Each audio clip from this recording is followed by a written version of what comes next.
You know, those who are homosexual will die out because they don't reproduce. You know, you have to have heterosexual sex to reproduce. Same thing with that church. It's doomed. It's going to die out because this is the most nonsensical thing I have heard in a long time. This is absurd. God has made us to be in families. God has created a desire of men and women to have attraction to the opposite sex so that they will reproduce and have children. If I were you, I'd get out of that church as fast as I could, cast the dust of it on your feet, shake off the dust, and run. But the good news I want to remind everyone is that, of course, gays will be extinct probably next Tuesday. This is Ian, who says, I am really in deep confusion and I really need answers. Can God take away this same-sex attraction? Can God change a homosexual to straight? Yes, God can. It's a miracle, but God can do it. Somebody was asking me for counsel the other day and said, I've got this son, and he was effeminate from the time he was young, and now he says he's gay. And I said to her, I said, does he want to be a girl? And she said, no. Well, I said, well, if he doesn't want to be a girl, basically he wants to be a man. Mm-hmm. And if he wants to be a man, there's no reason that he can't start acting like one. Mm-hmm. God can take care of this. Dr. Drew, can I field this one directly to camera 2 over here? Pat, you can come out already. It's time. You can you're repressing some serious stuff. That would be a miracle.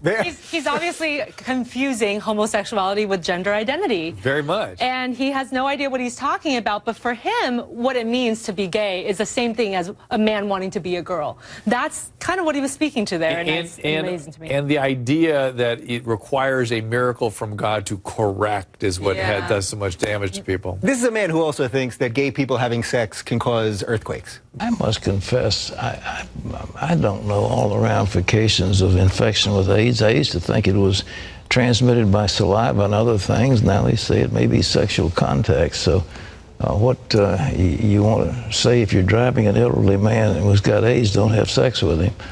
Oh, look, so Pat Robertson is a really bad guy, as you're about to see in the next clip, right? What they do in San Francisco, some of the gay community, they want to get people, so if they've got the stuff, they'll have a ring, you shake hands, and the ring's got a little thing where you cut your finger. Really? Yeah, really. I mean, it's that kind of vicious stuff, which would be the equivalent of murder. His co-host is like, really? She's like, what am I going to do with this guy, man? Yeah, really. Yeah. Okay. Did you ever see one of those gay rings? It also shoots out like this green light. Sometimes they can capture you with it, and then once they got you, they just cut you right there. Now they're not cut, so I don't know how you would get AIDS. But whatever, okay? I mean, lunatic mind. He's crazy. So a few serious points that I want to make about this. First of all, I don't know where he got that idea. I don't know if he truly believes it or if that originates from his own mind and he's just spreading this ridiculous, hateful misinformation about the gay community. I think you got to remember from the Bible, you look carefully at the Bible, what would have happened in Jesus' time if two men decided they wanted to cohabit together.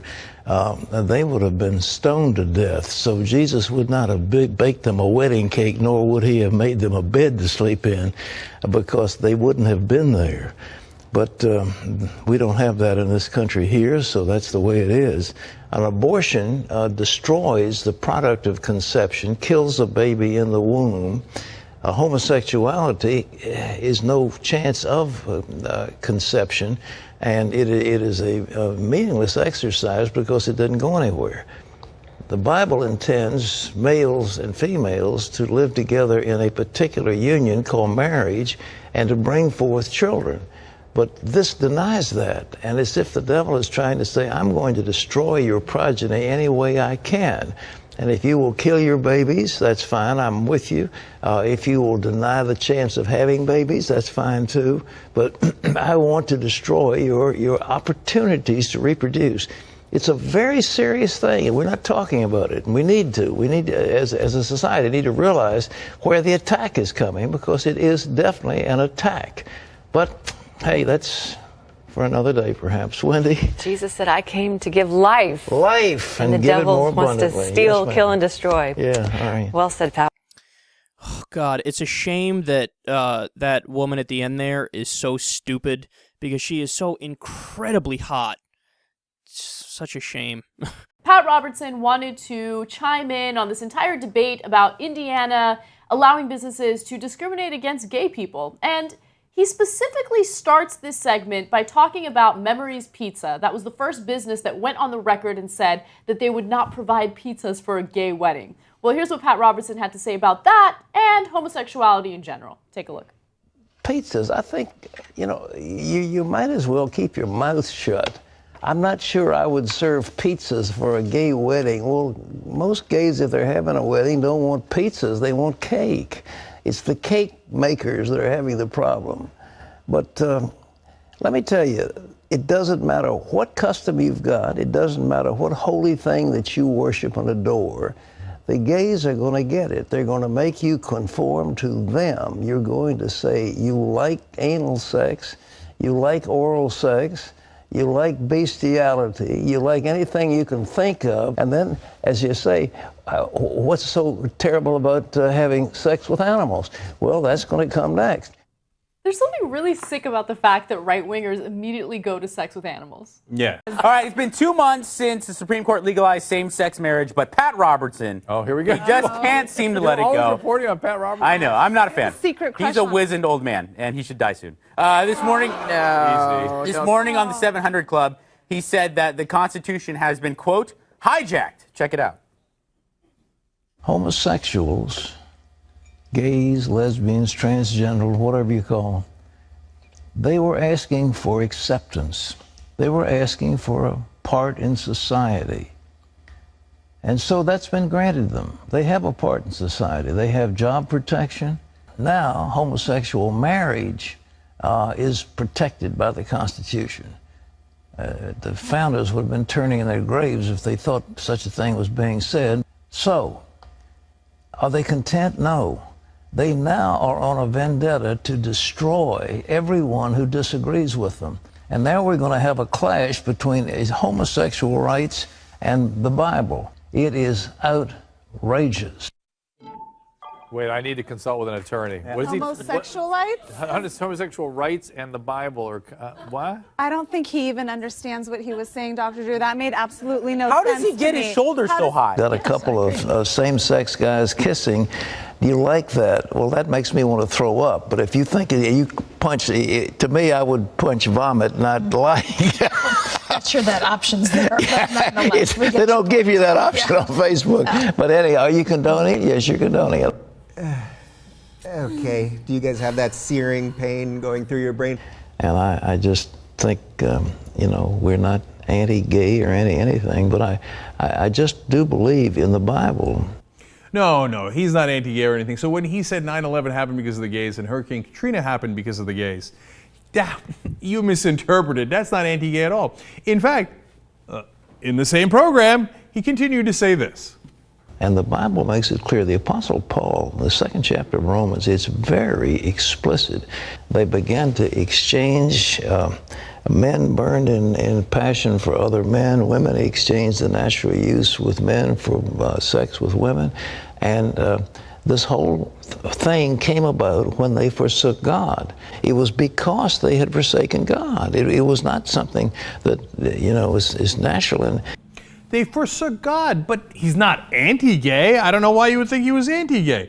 I mean, Pat, you're not going to tell us more anti-gay things right after you declared you're not anti-gay, are you?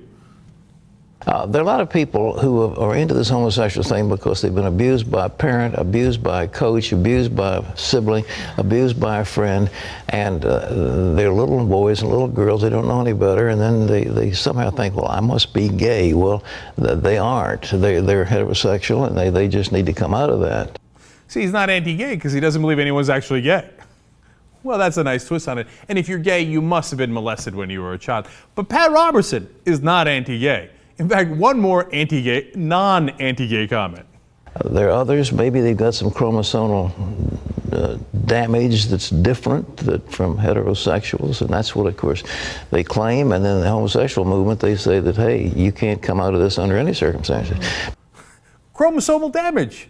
Maybe they're mutants. But I'm definitely not anti-gay. Well, thanks for clearing that up, Pat.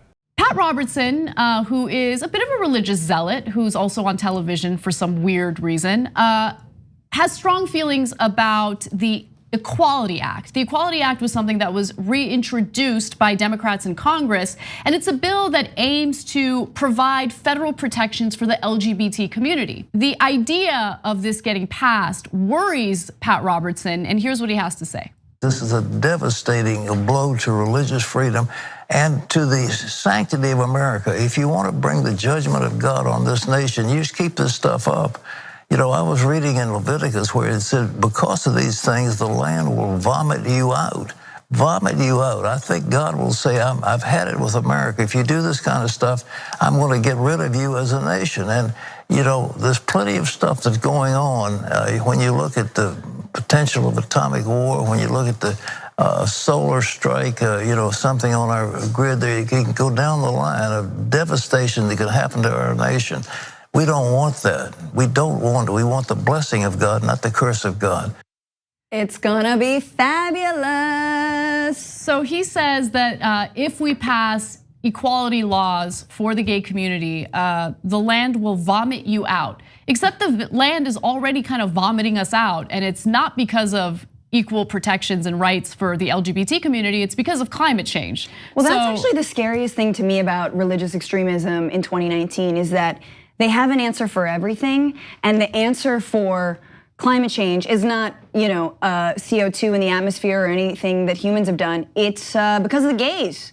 It's because of, you know, abortion rights and homosexuality, and therefore we're being punished by rising sea levels. It's like, oh my God. Homosexuality, and they said it's an offense. It's an abomination for a man to lie with a man as with a woman. That's what it says. And those who do that in the Old Testament were stoned to death. Stoned to death. My favorite thing in the world is actually reading Leviticus, right? And then you'll see that if you eat shellfish, it's an abomination. And what did Pat Robertson just say? You should be stoned to death for that. So if you ever ate shrimp, crab, lobster, etc. Article of two different cloths. Article of clothing with two different cloths, gone. Abomination, stoned to death, right? Now you know that, right? But the hypocrisy is, he can call for the stoning of gay Americans and gays all over the world. But if I were to, for example, say right now, Pat Robertson should be stoned to death, there would be a 5-alarm fire, right? Like, how dare you? What a vicious, crazy person you are to say that poor Pat Robertson should be stoned to death. But here he is talking about how all the gay people should be stoned to death. Why is he allowed to say that? Because he cloaks it in religion? Okay, I mean, I guarantee you Pat Robertson's eating shrimp. I'm 100% positive he's worn different articles of clothing with two different cloths in them. Okay, then why don't we grab some stones and throw it at Pat Robertson's head? Now, how ugly does that sound? How terrible does that sound? But it's okay if you do it to gay people? If you read Leviticus, you will see that you should be killed or stoned to death for almost anything and everything you have ever done. You know, you go down the list. The clothing, the touching pig skin. God forbid you ever masturbated or did not culminate inside your wife. If you had an orgasm in any way, shape, or form, now this is not in Leviticus, it's another different part of the Bible. If you had an orgasm in any shape or form that did not result in literally orgasming inside your wife, gone. Abomination. Stoned to death. Pat Robertson, I'm sure you never did that, right? You never committed any of these sins, right? And then you have the nerve to go tell people to go read Leviticus. No. Now, the thing is, he can say that all day long, and we just go, oh, okay, well, that's the Bible, okay, that's a preacher. I can't say anything about it. No, Pat, I can say something about it. God is about to vomit you out pretty soon, okay? And on that day, I'm not going to be unhappy. I know, oh, how dare I? How can I say that? That's so wrong. Here's a man who every time something goes wrong in America, including the tragic deaths of the people on 9/11, he blames gays, and he says they should be vomited out from the land and that they should be stoned to death. But that's okay. No, it's not okay. Pat Robertson is a terrible, terrible human being. And on the day that God vomits him out, I shall celebrate.